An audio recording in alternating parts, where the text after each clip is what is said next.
California സ്റ്റേറ്റിലുണ്ടായ പ്രത്യേകിച്ച് loss ഏഞ്ചൽസിലുണ്ടായ തീപിടുത്തത്തിൽ America വലിയ പ്രതിസന്ധിയിലാണ് ഇപ്പോൾ മുന്നോട്ട് പോകുന്നത്.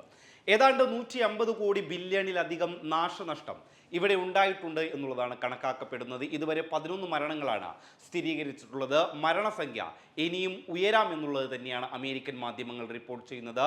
30,000-ലധികം ഏക്കറുകൾ ഇതിനോടകം കത്തി നശിക്കുകയും ചെയ്തിട്ടുണ്ട്. ഇത്തരത്തിൽ കാട്ടുതീ വലിയ രീതിയിൽ അമേരിക്കയെ പ്രതിസന്ധിയിലാക്കുമ്പോൾ ഈ പ്രതിസന്ധിക്കൊപ്പം മറ്റൊരു പ്രകൃതി പ്രതിഭാസം കൂടി അമേരിക്ക നേരിടുകയാണ്. അത് കൊടുങ്കാറ്റാണ്.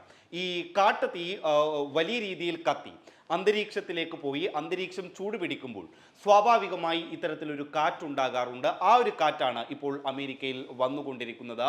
കൊടുങ്കാറ്റ്, അത് ഈ കൊടുങ്കാറ്റിനൊപ്പം ചാരവും തീയുമൊക്കെ ഈ കൊടുങ്കാറ്റിൽ പെടുന്നതിനാൽ തന്നെ ഫയർ സ്ട്രോം അഥവാ തീ കൊടുങ്കാറ്റ് എന്നുള്ളതാണ് ഇതിനെ വിശേഷിപ്പിക്കുന്നത്. ചുരുക്കി പറഞ്ഞാൽ ഈ കാട്ടുതീ അണക്കാൻ അമേരിക്ക ശ്രമിക്കുന്നതിനിടയിൽ ഇപ്പോഴും കാട്ടുതീ പൂർണ്ണമായും അണച്ചിട്ടില്ല.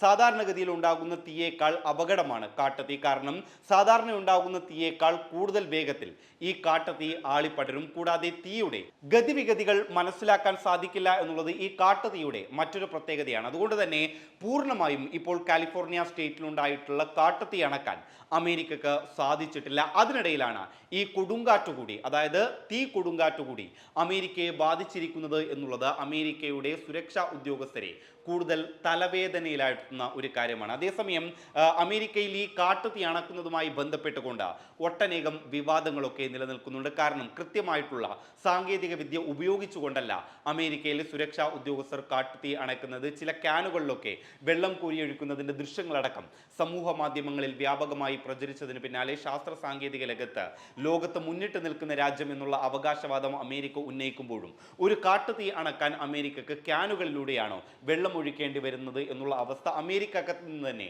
ഉയർന്നു വരുന്ന ഒരു സാഹചര്യം കൂടിയാണ്. കൂടാതെ അമേരിക്ക എത്ര വലിയ പരിഷ്കൃത സമൂഹമാണ് എന്ന് പറഞ്ഞാലും ലോസ് ഏഞ്ചൽസിൽ ഈ കാട്ടുതീയിലുണ്ടായ അപകടത്തിൽപ്പെട്ട വീടുകൾ കൊള്ളയടിക്കപ്പെടുന്നു എന്നുള്ള റിപ്പോർട്ടുകൾ കൂടി പുറത്തു വരികയാണ്. ലോകത്തെ ഏറ്റവും കൂടുതൽ സെലിബ്രിറ്റികൾ കഴിയുന്ന ഒരു നഗരം കൂടിയാണ് ഈ ലോസ് ഏഞ്ചൽസ് സിറ്റി എന്ന് പറയുന്നത്. ഈ ലോസ് ഏഞ്ചൽസിൽ ഇതിനോടകം തന്നെ 20,000 മോഷണങ്ങൾ റിപ്പോർട്ട് ചെയ്തിട്ടുണ്ട് എന്നും ഈ തീയിൽ കത്തിക്കരിഞ്ഞ അവശിഷ്ടങ്ങളും മറ്റ് സാധനങ്ങളുമൊക്കെ എടുക്കാൻ ഒരുപാട് കള്ളന്മാർ ഇവിടെ എത്തുന്നുണ്ട് എന്നുള്ള റിപ്പോർട്ടുകളൊക്കെ പുറത്തു വരുമ്പോൾ അമേരിക്കൻ പോലീസ് അതിനെയൊക്കെ നിയന്ത്രിക്കുന്ന ഒരു തിരക്കിലാണ്. അതിനിടയിൽ അവർ കാട്ടുതീയും അണക്കാനുള്ള ശ്രമത്തിലാണ്. അതിനിടയിലാണ് ഈ തീ കൊടുങ്കാറ്റും കൂടി അമേരിക്കയെ ബാധിച്ചിരിക്കുന്നത് എന്നുള്ളതാണ് അമേരിക്കയെ കൂടുതൽ പ്രതിസന്ധിയിലാക്കുന്നത്.